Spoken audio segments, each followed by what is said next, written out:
আজকের ভিডিওর থাম্বনেইল দেখে অনেকে হয়তো চমৎকৃত হবেন, অবাক হবেন যে এটা আবার কেমন প্রশ্ন, যে আপনি কি দরিদ্র থাকতে পছন্দ করেন। কিন্তু আজকের এই ভিডিওতে আমি আজকে আলোচনা করব যে আপনার চিন্তা, আপনার দৃষ্টিভঙ্গি এবং আপনার সমস্ত কাজ কিভাবে আপনাকে দারিদ্র্যের শৃঙ্খলে আবদ্ধ করে রাখে। আমরা কেউ দরিদ্র থাকতে চাই না, তবুও আমরাই আমাদের দরিদ্র করে রাখি। কথার মধ্যে একটা বৈপরীত্য হয়তো অনুভব করবেন, কিন্তু পুরা ভিডিওটা প্লিজ শুনুন। দারিদ্রতা শুধু টাকার ঘাটতি নয়, তাহলে আবার কি? অনেকেই বলে যে যিনি দরিদ্র তার শুধু টাকার অভাব। নো, তার চাইতে বড় অভাব থাকতে পারে আপনার প্রপার অ্যাটিটিউডের অভাব।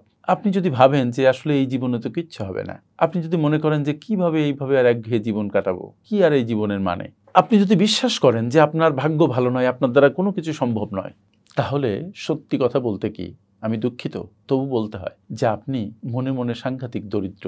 এই দরিদ্র অবস্থা থেকে উত্তরণ, it's a very tough journey. মানুষ যতক্ষণ তার নিজের ভেতরের সম্ভাবনাকে খুঁজে না পায়, ততক্ষণ সে সব কিছু পেয়েও চিরদরিদ্র থাকে। কি অদ্ভুত কথা, তাই না? But it's true. আসলে আপনি নিজেই আপনার দরিদ্র থাকার পথকে সিলেক্ট করেছেন, বেছে নিচ্ছেন। কিভাবে? কথাটা একটু কঠিন কিন্তু বাস্তব। আপনি যখন আপনার কষ্টার্জিত টাকা থেকে একটা অংশ সঞ্চয় করেন না, বিনিয়োগ করেন না, যখন আপনি আপনার জীবনের মূল্যবান সময় নষ্ট করেন, নতুন কোনো স্কিল শিখতে চান না, নিজেকে উন্নত করার কোনো কাজে নিজেকে সামিল করেন না, আপনি অযথা আড্ডায়, মোবাইলে সময় নষ্ট করেন, আপনার নিজের উন্নয়নে আপনার কোনো লক্ষ্যই থাকে না, তখন সত্যি কথা বলতে কি আপনি আপনার দরিদ্র ভবিষ্যতের জন্য ভিত রচনা করছেন। হয়তো আমি এইভাবে কথা বলি না, কিন্তু চিন্তা করে দেখেন, ইটস ট্রু।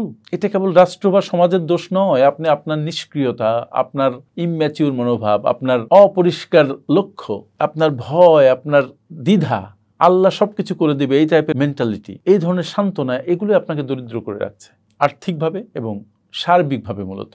এবার অভ্যাসগুলো আপনি চিনে নিন যা আপনাকে দরিদ্র করে রাখছে, তাহলে আপনার সুবিধা হবে সেগুলোকে নিয়ে, সেগুলো রেকটিফাই করার জন্য। আপনি কি করছেন? তাৎক্ষণিক আনন্দে ডুবে থাকছেন। আপনি সারাক্ষণ মোবাইলে স্ক্রল করছেন, ভিডিও দেখছেন, যেগুলোর কোনো ভ্যালু নেই সেই অর্থে। এবং আপনি বিশেষ করে সময় চুরি করে নিয়ে যাচ্ছে। আপনি আপনার ভবিষ্যৎকে জলাঞ্জলি দিচ্ছেন। আপনার অল্প টাকা আছে, কিন্তু আপনি ঋণে ডুবে আছেন। আপনার গাড়ি লাগবে, বাড়ি লাগবে, ফ্যাশনের জিনিস লাগবে, কিন্তু সব ঋণ করে আপনি আপনার ভবিষ্যৎকে অনিশ্চিত করে তুলছেন। এবং সবচেয়ে বড় কথা, আপনি আপনার জ্ঞান অর্জনে, নিজের স্কিল ডেভেলপমেন্টে কোনোই বিনিয়োগ করছেন না, অথচ নিজের উপরে বিনিয়োগ করা শ্রেষ্ঠ বিনিয়োগ। আপনি যদি বই না পড়েন, কোর্স না করেন, কোনো সেমিনারে পার্টিসিপেট না করেন, কোনো নতুন আইডিয়া আপনার মাথার মধ্যে না ঢুকে, নতুন কোনো স্কিল যদি আপনি না শেখেন, তাহলে আপনার আয় বাড়বে কিভাবে? কোনো সুযোগ আছে? নো। আবার আপনি কি করেন? অন্যের ঘাড়ে দোষ চাপিয়ে দেন যে আমি এটা করতে পারিনি এই কারণে, আমি যদি এইটা পেতাম তাহলে আমি এইটা করতে পারতাম। আপনি হাতি ঘোড়া বহুত কিছু করে ফেলতে পারতেন, কিন্তু আপনি নিজের প্রতি মনোযোগী নন। সরি, আমি এইভাবে কথা বলছি। সমাজ ভালো না, সরকার ভালো না, পরিবার ভালো না, এগুলো এক একটা দুর্দান্ত অজুহাত, যেটা নিজেকে আড়াল করার একটা প্রচেষ্টা এবং নিজেকে ফাঁকি দেওয়ার একটা দুর্দান্ত সুযোগ। ব্লেম গেম, এটা আমাদেরকে পিছিয়ে রাখে, মনে রাখতে হবে। এখন দেখি দরিদ্র থাকার মানসিকতা কিভাবে তৈরি হয়। আমাদের সমাজে মানুষ যখন বড় হতে থাকে তখন থেকে শেখানো হয় money is the root of all evils. আমরা গরিব, আমাদের দ্বারা কিচ্ছু হবে না, কি করব, ভাগ্য এইভাবেই আমাদেরকে বানাচ্ছে, আল্লাহ আমাদের এইভাবেই পাঠিয়েছে। তারপর টাকা খুব খারাপ জিনিস, সেটা পেলে মানুষ খারাপ হয়ে যায়, আল্লাহ কপালে যা লিখেছেন তাই হবে, আমরা আর কি পরিবর্তন করব। এই সব শুনতে শুনতে আমাদের মাথায় মগজে একটা দরিদ্র মনোভাবের ছাপ লেগে গেছে, আর এই মনোভাবের সুখ নিয়েই আমরা বসে থাকি। আমরা আর এই সমস্যা থেকে উত্তরণের চেষ্টা করি না। আসলে এটা আমাদের এক ধরনের মানসিক পরাজয়। তাহলে সমাধান কি? আপনি কিভাবে বদলাবেন? এই প্রশ্ন আসতেই পারে। আপনি আসলে আপনার চিন্তার ধরনটাকে বদলান। আপনি আপনার নেগেটিভ চিন্তাকে পজিটিভ চিন্তা দিয়ে রিপ্লেস করুন। আপনি ভাবুন যে আমি পারবো, আমার উন্নতি করার অধিকার আছে।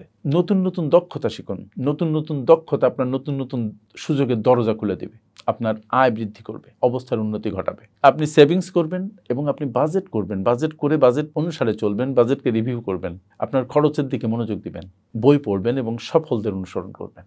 আর যারা ব্যর্থ হয়েছে তাদের থেকে শিক্ষা নেবেন। আর বড় বড় পদক্ষেপ যদি না নিতে পারেন, ছোট ছোট পদক্ষেপ নিয়ে শুরু করুন। ছোট ছোট পদক্ষেপ বড় সাফল্যের ভিত রচনা করে, আমরা জানি। প্রতিদিন একটা ভালো সিদ্ধান্ত নিন আর একটা খারাপ অভ্যাসকে ত্যাগ করার চেষ্টা করুন।